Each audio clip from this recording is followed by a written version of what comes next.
Hi, everyone. It's Margaret Manning here. Welcome to 60 and Me.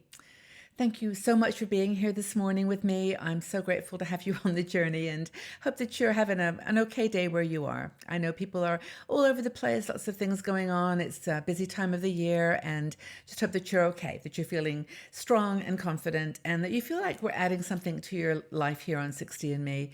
Please feel free always to leave us a message or drop me a line if you feel like you have something you want to say or there's something you want us to cover that we're not discussing. If you checked out our website recently at 60andme.com, I think you'll notice a big difference. We've got lots more content there on topics that you have told us are important to you. And so thank you for just being such an integral part of building our business. And of course, we always welcome you if you have a desire to help us to move 60andme forward even more, to join us on our Patreon channel, which is patreon.com/60andme. And we offer exclusive videos there. We have a regular live show and just a more intimate conversation, kind of a VIP group. But anyway, whatever place you're at, you're welcome here, and thank you so much for your support. So, tea. I'm having a really simple tea this morning. I'm just having a Twinings, and it's a chamomile.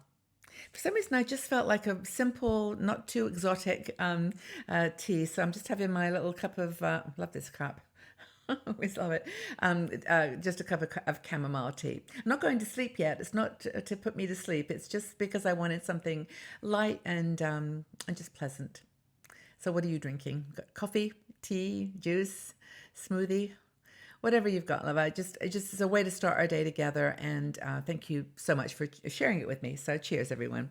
Now, the topic for today, we get through our 60s, and we actually think, wow, I've survived. It's amazing that I've even reached this age, and I feel so good about it. And many of us are super grateful for that. And the other side of it, though, is did we thrive or are we thriving?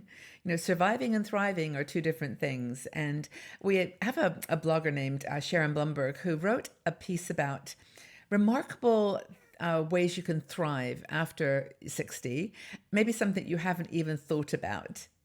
And she starts off her article actually giving an example of a plant that she bought and how in the summer it thrived. It was like blossoming and beautiful colors. And then all of a sudden it just stopped. And then she thought, oh, well, it's done now. But then in the middle of the winter, it came back to life. And it was flowering again like it was just going to flower forever. And that's kind of where we are in our 60s, I think. I think we look at our youth and we think, oh, everything happened there. It was all so cool. And now, what's next? But anyway, she says that, that reblossoming is all part of the beautiful opportunity we have as older women. And she gives us some thoughts on how we can make the most of that. Things maybe you haven't considered to thrive in your 60s. Well, the first thing is no regrets. Just as a change of a mindset that we're kind of not judging ourselves or anyone anymore. We're actually just enjoying being who we are. And we have no regrets, no shoulda, coulda, woulda in our lives anymore. Honestly, look, you did the best you could.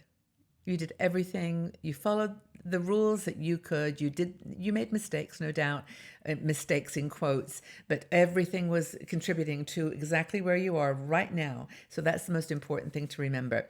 Emotional and psychological, you're never too old to be reborn, to be transformed.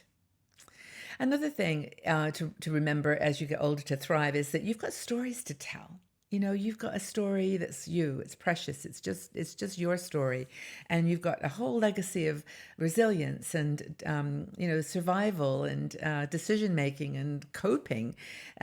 Maybe you didn't end up exactly where you wanted. Maybe life didn't take you to that magical place that you thought you'd be, but you're here. You're on the planet, you're breathing. And that's, I think, the most important thing. It's never too late to live a resilient and, relevant life. And now, Sharon actually goes through an interesting exercise here. She talks about 7 R's of thriving as a mature woman, and I thought this is really cool. They're all R words, and they're all words I love. I love words anyway. I think they're so powerful. But she goes through this, and this is how, in Sharon's opinion, we can thrive in our 60s. Refresh our mindset.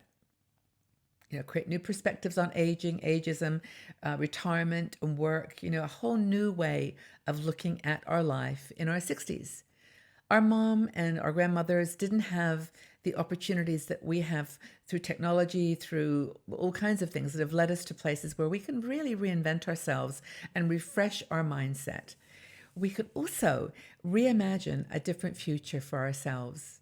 And this is it's connected. It's just if we, for example, didn't save enough for retirement, we can reimagine what that means.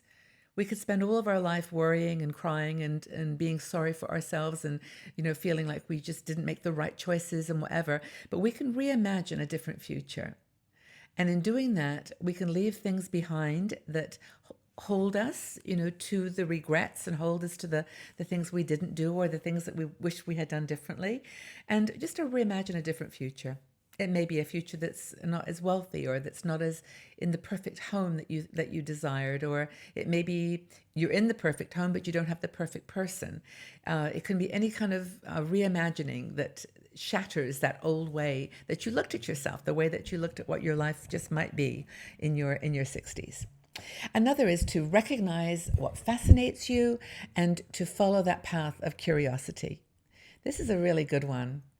This is the time of your life when you really can recognize your passions and go after them. You don't need to ask anybody's permission anymore. You can just go for it. You can wear cookie necklaces if you want to. Nobody really cares. And except you're the one that judges yourself. You're the one that can recognize what makes you joyful, what brings you pleasure. And that's where you go. That's on the path of the curiosity and fascination that you've maybe been holding back from.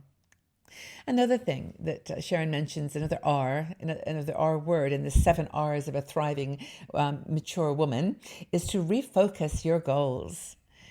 Just rediscover and refocus the priority that you put on certain things, and rediscover how to leverage your skills. Over the years, you may have developed skills that you didn't in a million years think that you were going to have. Things that you just didn't think you were going to know how to do. Well, you can refocus your goals to align with that. So say, for example, you had a passion all your life for, for sewing or for creating stuff. And you learned over the years to do something really clever. Or you learned a skill like about nutrition, or you learned about healthy living or makeup or skincare. You learned all kinds of things just through an interest. And now you can refocus your goals to build a business. Build a business with passive income so that you have a little extra cash to do those things in retirement that you want to do. I think it's really, really important to refocus your goals based on what you do well. And also, the final R is reinvention, which is a word that we used it at the beginning at 60andMe, and then it sort of became like not so much reinvention, but realigning. But you can reinvent yourself with practical tools, that can help you to achieve your life's goals and be inspired, and fulfilled by reinventing those goals. So it's not really reinventing yourself, it's reinventing strategies to get you on the right track so you can have a happy and fun-filled retirement. And that's in quotes because a lot of us aren't retiring traditionally anymore either. So new ways of using and spending your money, saving your money, planning for a time when you're not working. It's all really important. And the final, well, actually not the final one, but really important next one is redefining the brand that is you. What's the brand of Margaret? Well, I've been very blessed in that I've found a path with the 60andMe community. This is helping me to define my brand. I think I'm a compassionate and kind person, and that's the brand I've always wanted. That's been my mission in life, to help others and myself too, and to have fun along the way.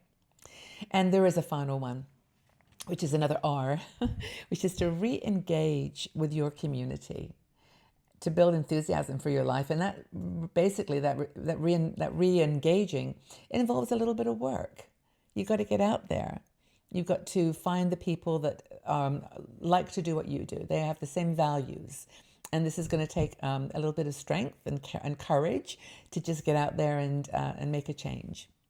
So those are the R's, and I hope that that's been useful. I'll put the link to the article so you can read the whole thing, because actually Sharon does a great job of developing this whole idea of the R theme, thriving and surviving in your 60s. So we're not invisible. We're not too old. And it is never, ever, ever too late. So I hope that's been interesting, inspiring. I mean, I believe it with all my heart, and I hope that you do too. Get out there and make a difference in your life, and redefine and reassess yourself and rebuild your future. So I'd love to know, when did you decide to redefine yourself? Did any of the R's really talk to you? Can you identify with any of them? Leave your comments in the section below. Let's have a chat about this, and I'll join the conversation too. And let's see if we can talk about how far we've come with our thriving and surviving, and which of those 7 R's really speak to you. Have a fabulous day, everybody. Please join us on our website, 60andme.com, and let us know when you started to redefine yourself. Great conversation. Be well, take care, and I'll see you all again very soon.